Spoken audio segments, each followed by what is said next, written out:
I'm Charlotte McLeod with the Investing News Network, and here today with me is Adrian Day, president of Adrian Day Asset Management. Thank you so much for joining me today. Great to see you Well, again. and good to see you again, Charlotte. It's been a long time. Well, it hasn't been that long, has it? It hasn't actually been too long. It's No. been since the end of July, but But a lot's happened. a lot has happened. And I actually want to pick up, I think, on some of our topics that we were covering then. We were speaking quite a bit about what the Fed was doing right then, which makes sense because we had just seen a rate hike, I believe. But we didn't go too much into detail on what might be coming next from the Fed. So I wondered if we could start there because we've had some indications that we've got the meeting minutes, we've got the CPI data today, might give us some hints. Right, no, you're right. Well, as you know, as everybody knows, we had another rate hike, 75 basis point hike in September. And the Fed is continuing to talk tough. I mean, they are continuing to say that they're going to keep on raising rates and tightening until the job gets done, until inflation's down to 2%. I continue to be of the I continue to think that they're going to stay a little bit longer than a lot of people think, but also I continue to assert, and this is not unique to me by any means, but there is no way that the Fed can bring inflation down to 2% without causing a serious recession. That cannot happen. And they just left it too late. That's the truth. The gargantuan task of having 0% interest rates early in the year and an 8.5% CPI number, that's just too big a gap to breach. Because to quash inflation, you've got to get interest rates above the prevailing rate of inflation. And we're a long way from that, obviously. Even where we are now, even where they say they're going to finish the year at 4%, that's still only half the CPI number, less than half the CPI number. So I just don't, and let's not forget, what we've seen so far has been a very, very rapid, a very rapid increase in rates. To go from 0 to 3.25, 3.25 is not an extraordinarily high rate, but to go from 0 to 3.25 in 6 months is very significant. And it's much more significant in terms of the effect on the economy than what Paul Volcker did in the 1980s. People forget this, but when Paul Volcker came in 1979, interest rates were already, now I should have looked this up, shouldn't I? But interest rates were already at about 10%. And the inflation rate was about the same, 8.5%. So already interest rates were above inflation. Now, I'm not knocking what Paul Volcker did, but to go from 10% to 18% is not as significant as to go from 0 to 3.25%. So we're going to start seeing, there's always a lag. There's a lag in money printing to inflation. There's a lag in hiking rates until its effect on the economy. There's always a lag, but we're going to start seeing the effect of this pretty soon. And we're already seeing it. We're already seeing it in many, many sides, particularly manufacturing. But, other indicators like retail sales, although retail sales are holding up fairly well, we should not forget that savings have been depleted back to 2003 levels. So from the COVID-induced savings hike, right, which was an anomalous level of savings in the US, in 18 months, or a year actually, we have wiped out those savings back to the level of 2003. That's astonishing. Now, not only have we wiped out savings, but credit card debt in the last 3 months has shot up to record highs as well. We had the largest increase in credit card debt, last month that we've ever seen, the largest increase. So what that's telling you is obvious. Consumers are still continuing to spend, but they're having difficult, they're not spending out of current income. They're racking up credit card debt, which means it can't continue. It can't continue for very long. Okay, so we have from the Fed, they're talking tough. You think they will go on longer than other people think that they will? Right. I've heard you say elsewhere we might see eventually a pause, and that's kind of in contrast to these pivot discussions that Right. seem to be happening. Well, and even when people talk about pivot, and I don't really like that word because a pivot sort of implies that you go up and then you turn around and go down. Let's not forget the last pivot. It was a year between the last hike and the first decrease. So the same thing happened in 2018 and earlier. You know, you had a pause before they went down. I think what we're let's. You said you wanted to focus on what's ahead. I think a likely scenario, both here and in Europe, frankly, but a likely scenario is that the Fed will continue to raise rates for a little bit longer, but they will be very slow in reducing the balance sheet.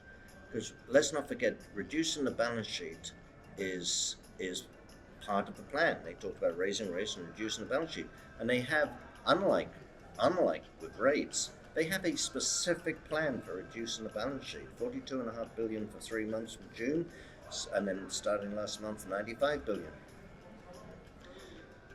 I don't think there is, and for 3 years, they've got a specific plan. I don't think there is any way that the Fed will carry through with that plan to withdraw 95 billion of liquidity from the economy every month.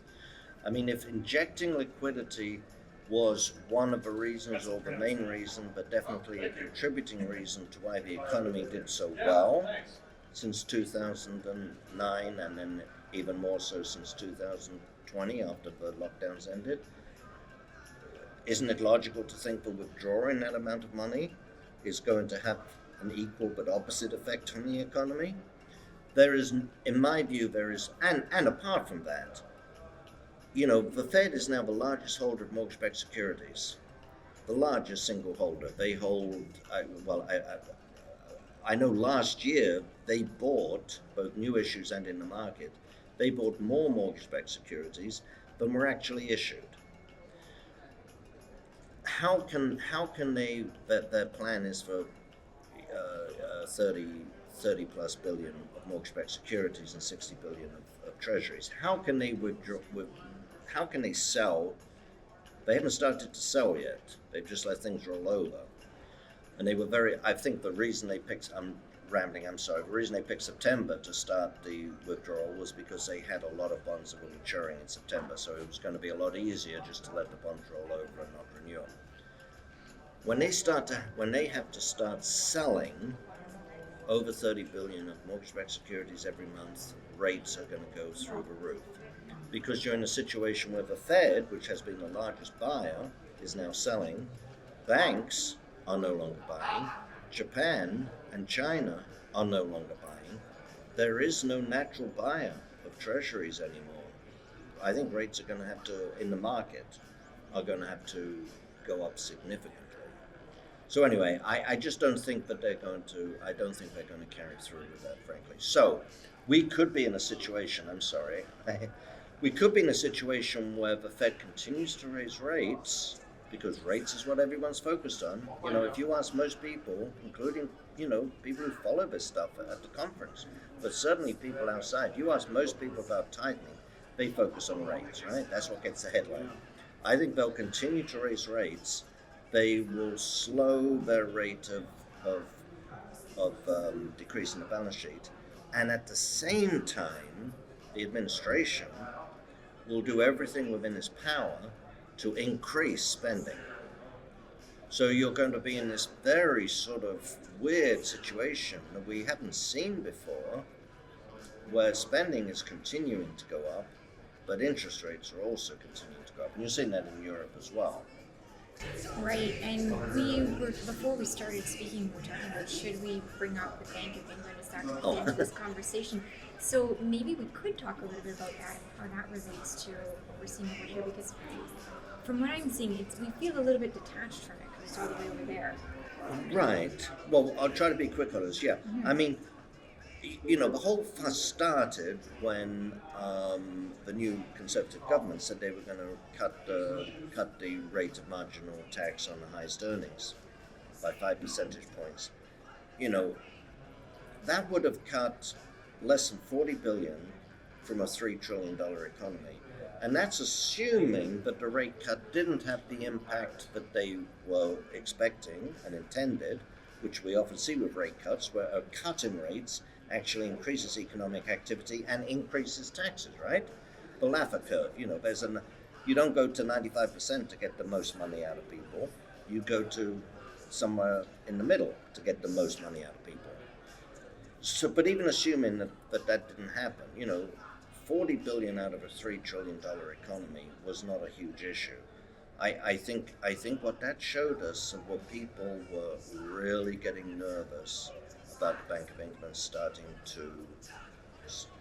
their own QT, starting to sell gilts, bonds. And so that was just an excuse, I think.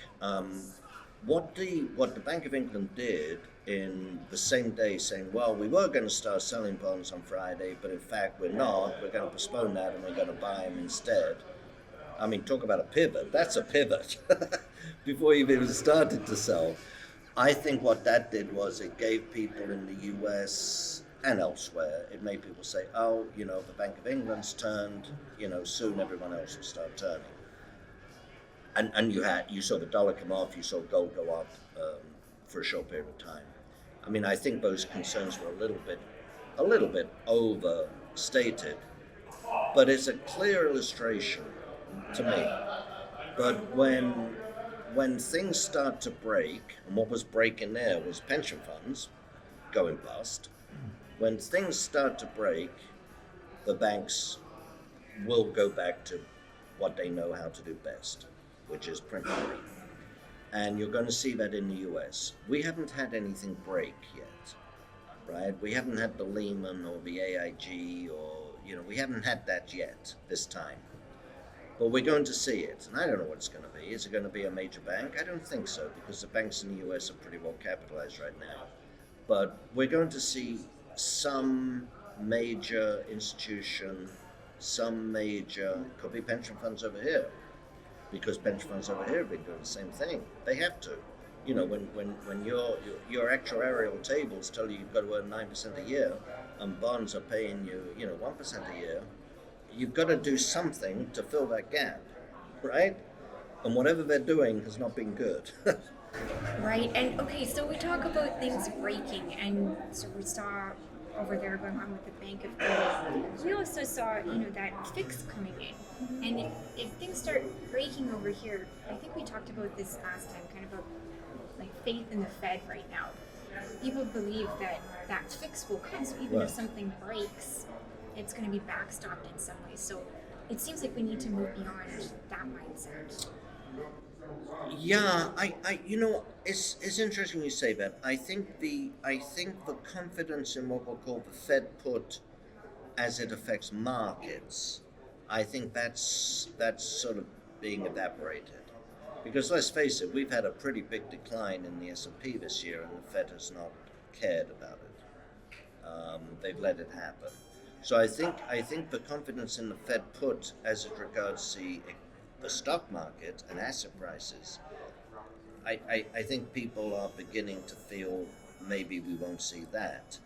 But with regard to the economy, I mean, are they going to let a major bank go down? Are they going to let major pension funds, fail to fulfill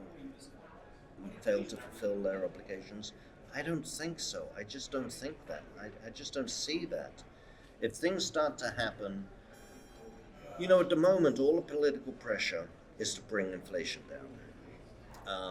But when you start seeing unemployment move up, to 6 million, and when you start seeing major institutions fail, I think the political pressure will change. And again, banks will do what they know how to do best.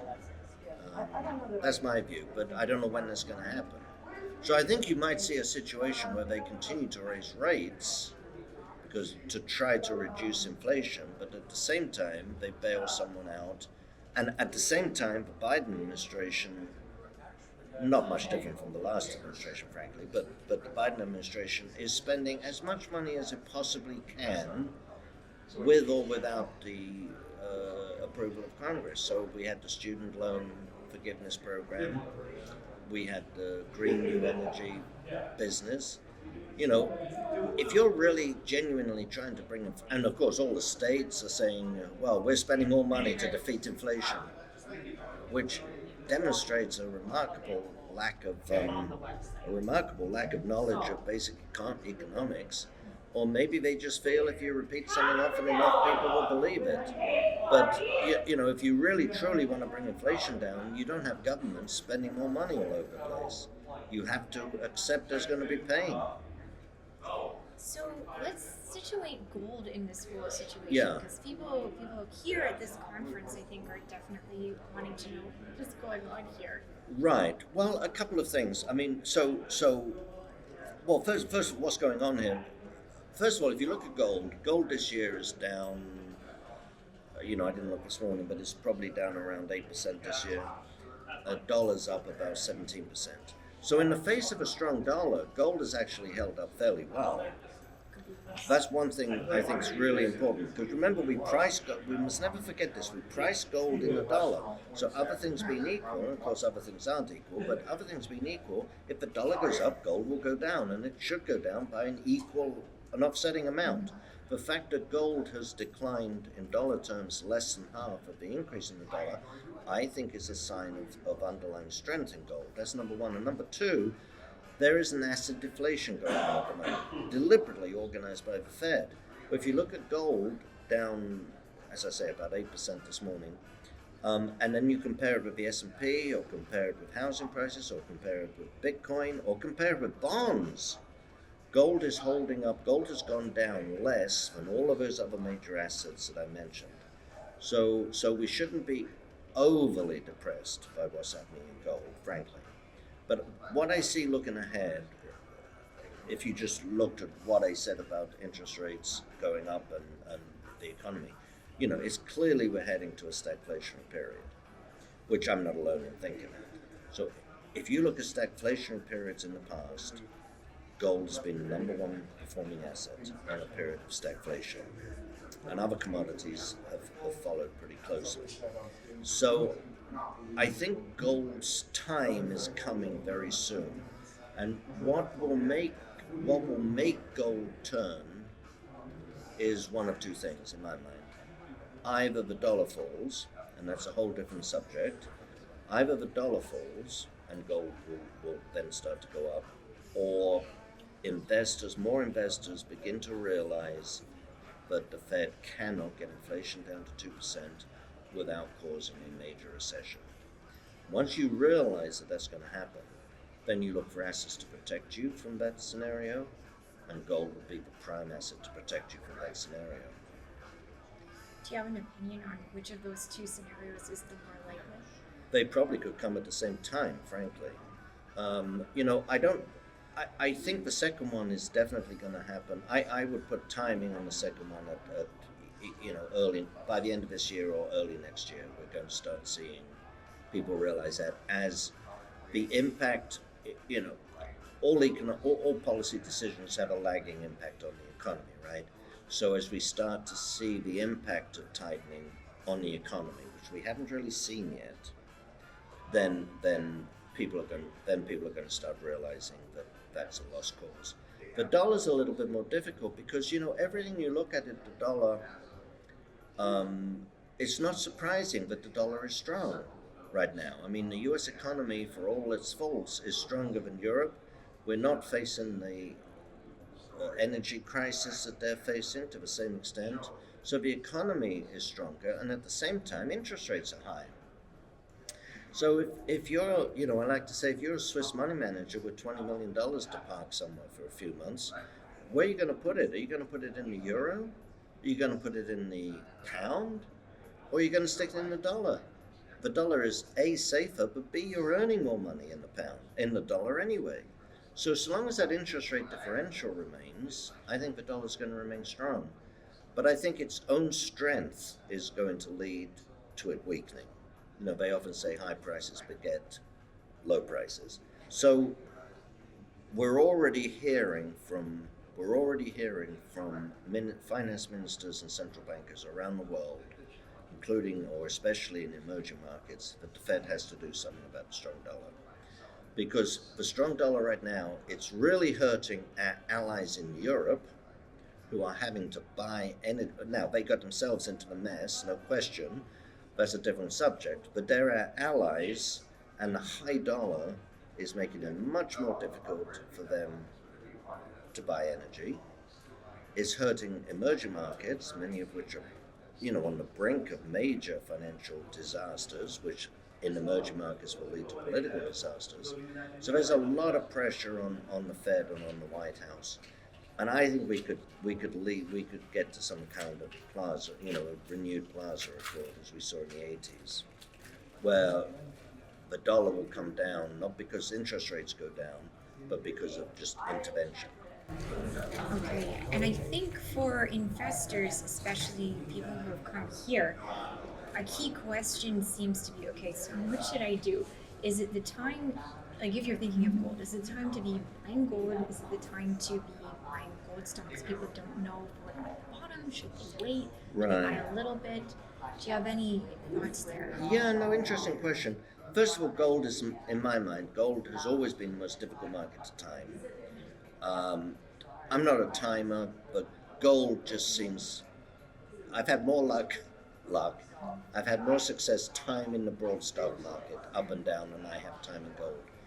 It's a difficult market to time. That's one. Second thing is when gold turns, it can turn very, very dramatically. And this time particularly because so many people are underinvested in gold and gold stocks. People are truly underinvested, and there's just a total lack of interest in gold at this point. So when the sentiment changes, we could get a very sharp turn. And the risk with not being invested now is that you miss out. You miss out because you don't want to chase prices when they turn. So that's sort of the background. I would say the last couple of weeks, when we had the Bank of England pivot, the last couple of weeks and gold's reaction to that showed us that there is a bid for gold. Someone told me that they called it a proof of concept, which I think is a good way of looking at it. The Bank of England, which is a medium-sized bank, it's not the most influential bank in the central bank in the world, but when they pivoted and gold reacted positively, I think that shows you, that's a foretaste of what could happen when people realize the Fed will have to pivot. So I would suspect that, well, I definitely think this is a good time to be buying, no question about that. And I don't think we're very far from gold turning. And at the same time, the gold stocks are incredibly cheap.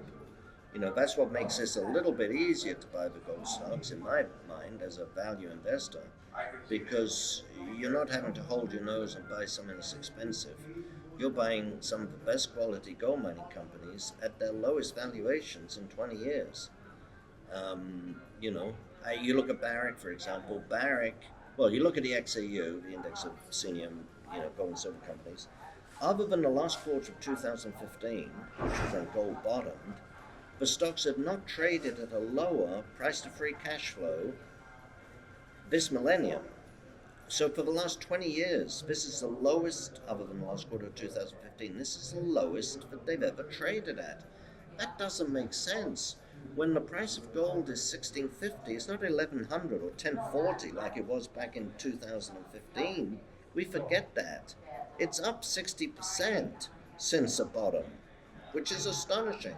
So if you're Barrick and your cash costs are under $900 and your all-in sustaining costs are $1,000 and you're selling the product for $1,650, you're making good money right now, right? And we forget that. And so, in this environment, in this, uncertain monetary environment, in what I think is a positive outlook for gold, with gold stocks making money, for them to be selling at 20-year low valuations just doesn't make sense.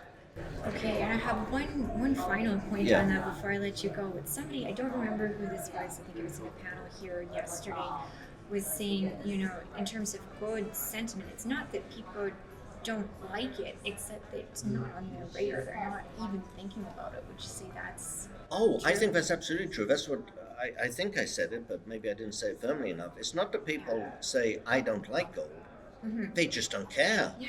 They just Which is absolutely probably worse. don't care, which is the worst sentiment you can possibly get. But again, from a contrarian point of view, that's very positive because when the macro environment changes, when people realize the Fed's going to cause a dramatic recession and still not bring inflation down to a modest level, and we're going to have stagflation, people will look for what do I buy in an inflation, in a stagflation, and gold is the obvious answer. So the move into gold, I think, could be quite dramatic when it happens. Okay, so we'll be waiting for that. Thank you so much for coming by to talk to me. It was great to go through all this with you. Oh, well, thank you very much, Charlotte, for having me. Yeah, and if we leave the next one a year or so, maybe I'll have more chance of being right. We'll see. We'll see you at the next one. Yeah, we'll Yeah. find out what it is. Okay. Okay. Once again, I'm Charlotte McLeod with the Investing News Network, and this is Adrian Day with Adrian Day Asset Management.